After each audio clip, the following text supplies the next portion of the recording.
this video I have scrapbook process number 32 to share with you, and I am using the Dovecraft Nature's Grace collection from Trimcraft. Super pretty and beautiful collection. If you saw the video where I shared what is in this collection, I'll link it if you haven't, you may remember me saying that the collection has this slight sort of Regency-era Jane Austen-y vibe to it, and I have these photos from all the way back in 2005 when I was in a production of Pride and Prejudice. I played Lydia, in case you were wondering, and I thought I just had to scrap these photos with this collection after saying about the whole Jane Austen-y thing. So as well as the photos, what I've also done is printed off a couple of pages of the book of Pride and Prej. I just printed them off of Google Books. Obviously I didn't want to like hack to pieces my own copy of the book. And they are just pages that talk about the character Lydia, or it was like a big plot point for her or something in the book. One from early on and one from later on in the book as well. And what I'm doing there is just using a little bit of Heidi Swapp Colour Shine in the colour tea and dabbing on the back of the page just a little bit of the ink with the sponge, just to give it a slightly old and worn look. I also printed those pages off with a very low GSM paper as well, so they're not too glossy and shiny. It kind of helps them look a bit worn and stuff. And the other thing that I printed was the original cover page from Pride and Prej when it was first published in 1811, something around that area. I can't remember. But yeah, so that's what I did with those. And I also sort of ruffled up the edges a little bit just to make them a little bit worn and old. Like, I didn't want to go full on distressed edges, full on tea staining and all of that, because it is a book. It's not a treasure map from 1500, you know, so I didn't want to go all out on that, but just like a little bit. And with those doilies you see there, I'm doing the same kind of thing, just lightly inking them with the tea stain, like just sort of, I sprayed it on them and then dabbed a bit of it off so it wasn't too strong, and there we go, that's what I did with that. So the Pride and Prejudice sort of cover page I was going to just use in the cluster originally, but then I thought, actually I've got these wooden frames, I'm going to sort of make a little mini subtitle to my page with it. So I decided on that frame, as I said, from the collection, rather than using one of the purple or yellow ones, because it's just a little bit, you know, I didn't want it to be the focal point of my page, so using the slightly darker one, putting a little bit more of the Heidi Swapp tea colour, or dabbing it on the edge there. The doily there, by the way, that's got a bit of purple on it, that was from a previous project, but I did the same kind of thing as I did with the other doilies. It's just a little bit of spray. That is watercolour purple spray from Tiger, I think. So yes, that's what I decided to do with that. I'm sorry I was a little bit out of shot, but I was actually just kind of testing. I didn't know if this was something that I was going to end up doing, but as you see, I do end up doing it. So yeah, I put that on there, just stuck that on the back of the little frame, and just sort of make a little, as I say, it's a subtitle cluster. So I just backed my photos with this paper from the 6x6 paper pack, and I backed them with the first paper that I pulled out. How impressive is that? I think that's the only time I've ever done that. Like, straight away, decision made, bam. No thinking about it. No, nothing. Anyway, so I thought that paper would work well because it's kind of, you know, it was white and yellow, so it's got the yellow that's already on the page, but it helps it stand out. And I haven't talked about the fact that I'm actually using kind of two big backing papers. There's the main grey one, as you can see, with the butterfly pattern, but I really wanted to include one of the really heavy florals as well, because those are the ones that are more reminiscent of the Regency era, to me, in my brain, anyways. So that's why I've got quite a big chunk there. It probably measures about 9 inches, maybe 9.5, roughly, that kind of thing. Maybe slightly less, maybe 8, I don't know, but you get an idea. And that's why I've got that on there like that. So it's just, we've got 2 backing pieces. So I just played around for quite a while, actually, on where and how I was placing that. I did want you to be able to read some of what was written on those pages as well. It's a bit like about the character and stuff. So yes, if you don't know Pride and Prejudice at all, then, well, I'm not going to talk about the plot because it's just going to take ages and we frankly do not have the time. But if you know it, you'll know exactly what I'm going at with here, because as I said, I was 15 at the time and playing the character Lydia, and at the time was worryingly similar to that character. But anyways, my performance was amazing because I was basically playing myself. Anyways, so one picture is of me as Lydia. Ugh, look how skinny I was when I was 15. That's depressing. And the other one is with me and my Mr. Wickham, which, just to explain, if you don't know, Pride and Prejudice is the man that Lydia ends up marrying, and it is not a good match. No, no, no.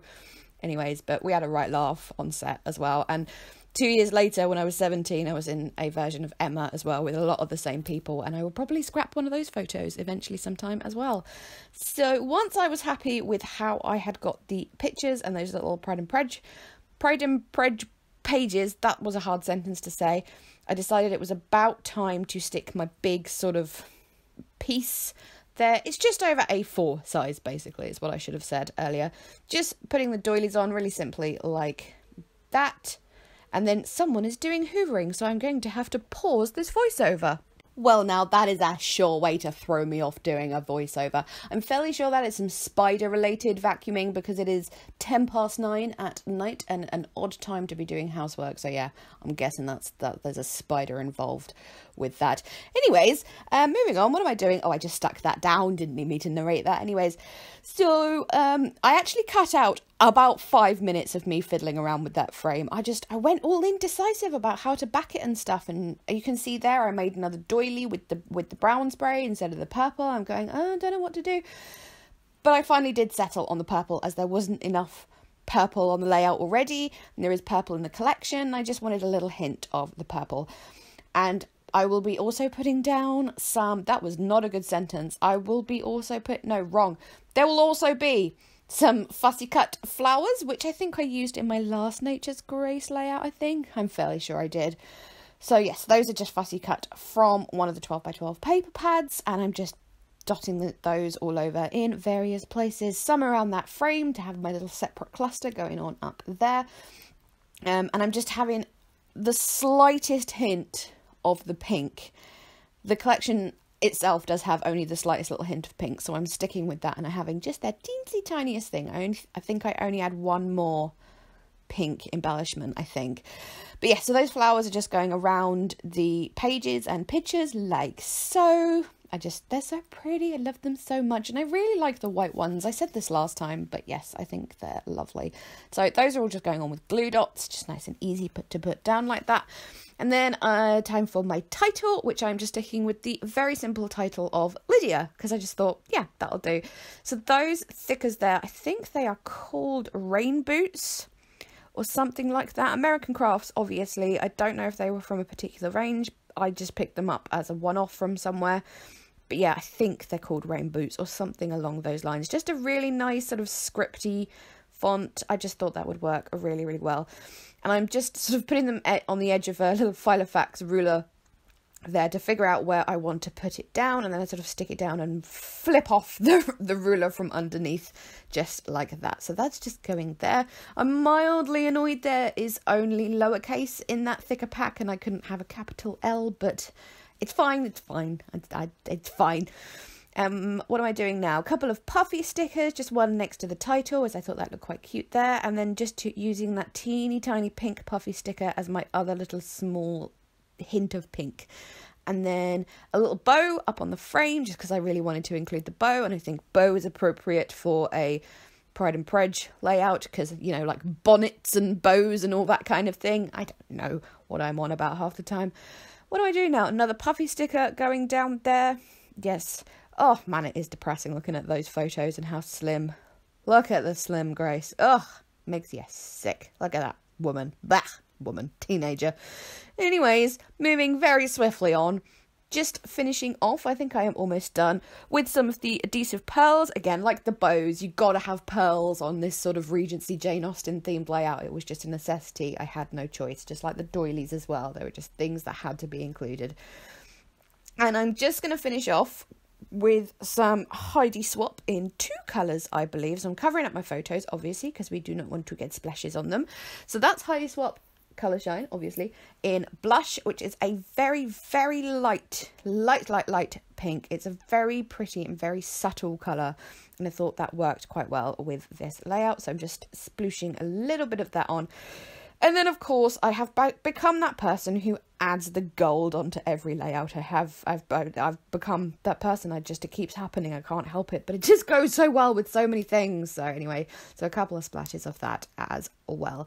And I think with that, the layout is complete. So it's a bit of a different one, I know, but I just wanted to experiment with the whole Regency vibe thing, and I think I made it work. So anyways, there we go. Thank you so much for watching as ever. Please leave me a thumbs up if you enjoyed this video. It really helps out my channel and helps other people find it, so that would be awesome. And comment if you want to have a chat or anything like that, and subscribe, of course, if you haven't already. And now I am going. Thank you so much again. Okay, going. Bye.